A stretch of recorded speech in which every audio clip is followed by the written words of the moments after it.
Chers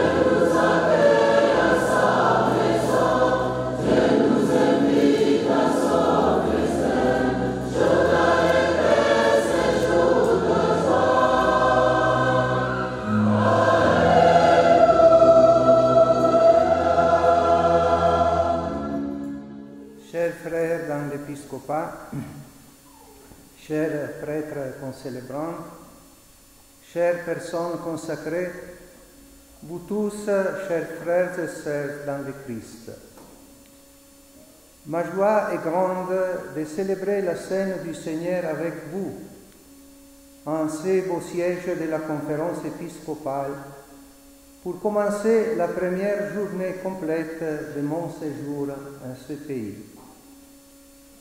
De prime d'abord, j'aimerais réitérer ici aux évêques burundais ma vive gratitude pour l'aimable invitation qu'ils m'ont adressée à effectuer une visite pastorale à cette église locale, afin de renforcer la communion entre elle et le siège apostolique.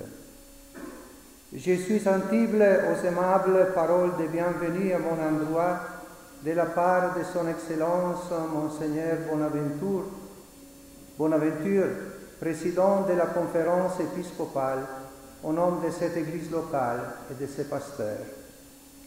Je voudrais vous transmettre les salutations spéciales de sa sainteté, le pape Léon XIV, particulièrement à vous, pasteur de l'église au Burundi, qui avez bien voulu envoyer un message d'adhésion filiale au pontife romain lors de son accession au seuil de Saint-Pierre. Sensible à votre geste, le Saint-Père m'a chargé de vous redire sa proximité, avec vous et avec l'Église locale tout entière, confiée à vos soins pastoraux. Il vous encourage à persévérer dans l'accomplissement de l'importante mission de conduire le peuple de Dieu dans vos circonscriptions ecclésiastiques respectives. À ce sujet, le livre du Deutéronome, entendu en première lecture, nous fait comprendre que depuis l'Ancien Testament, diriger le peuple de Dieu, loin d'être une tâche aisée, implique beaucoup de sacrifices. Ainsi Moïse, après toutes les peines qu'il s'était données pour conduire Israël de l'esclavage en Égypte vers la terre de liberté, n'accédera pas à celle-ci. Il se contentera de voir de loin le pays promis à la descendance d'Abraham, d'Isaac et de Jacob. Je te le fais voir, mais tu n'y entreras, lui dit le Seigneur. Frères et sœurs, le peuple de Dieu au Burundi a eu aussi ce Moïse, et nous aussi, nous devrions accepter d'être des Moïse pour d'autres. Les Moïse qui nous ont précédés ici, ce sont les membres de la Société des missionnaires d'Afrique, arrivés déjà l'année 1879, pionniers de l'évangélisation en ces pays. Ils se sont faits des serviteurs dévoués de Dieu, afin que sur cette terre il y ait aussi une descendance choisie, un sacerdoce royal, une nation sainte, un peuple destiné au salut, pour que vous annonciez les merveilles de celui qui vous a appelé des ténèbres à son admirable lumière.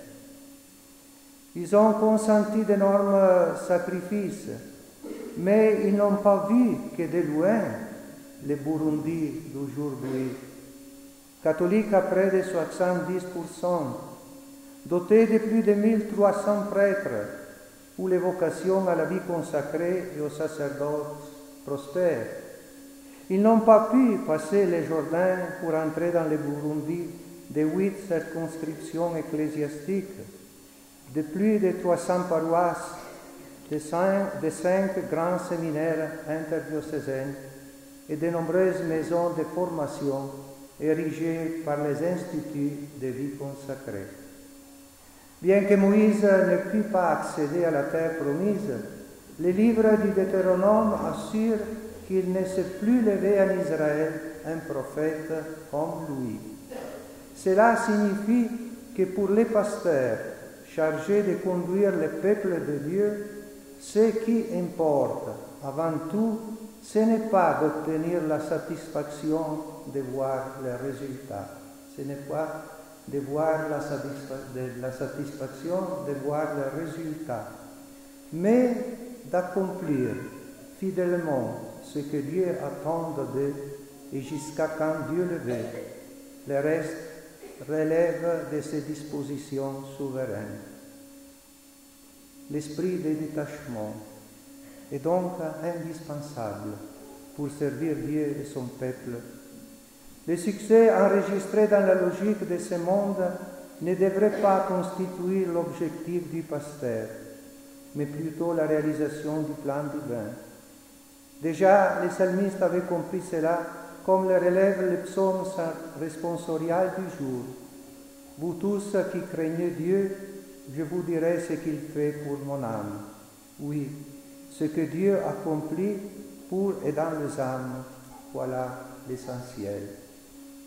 Par contre, ce qui souille l'âme doit être évité avec soin.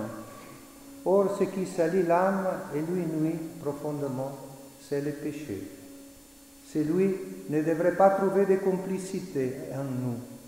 Si ton frère a commis un péché contre toi, va lui faire des reproches seul à seul, ordonne Jésus.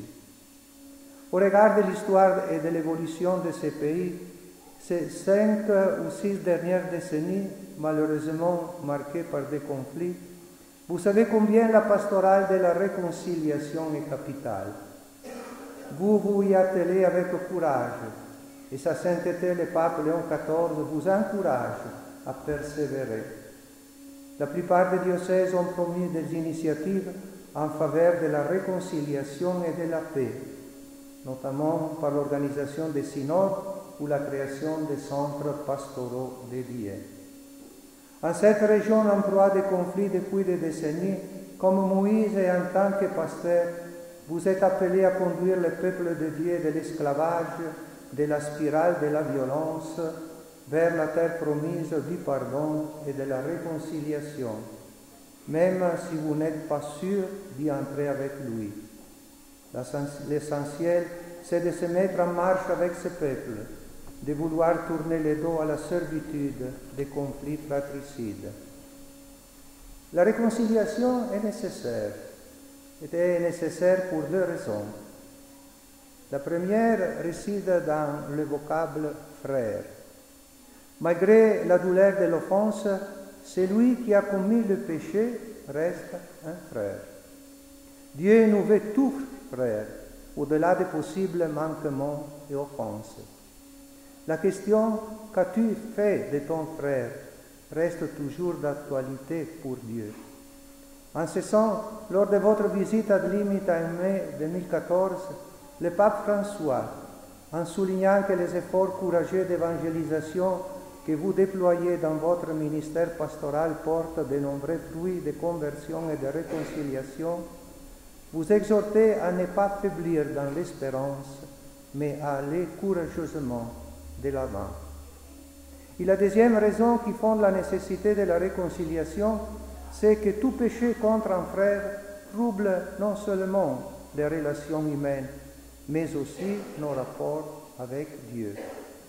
Là où les hommes refusent de se réconcilier, là où les hommes s'enlisent dans la haine, Dieu ne peut qu'en prendre acte.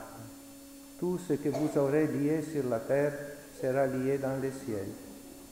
Par contre, partout où les hommes se débarrassent des entraves des conflits, Dieu intervient pour délier le nœud asservissant. Ainsi s'instaure un climat de réconciliation, de pardon et d'amour.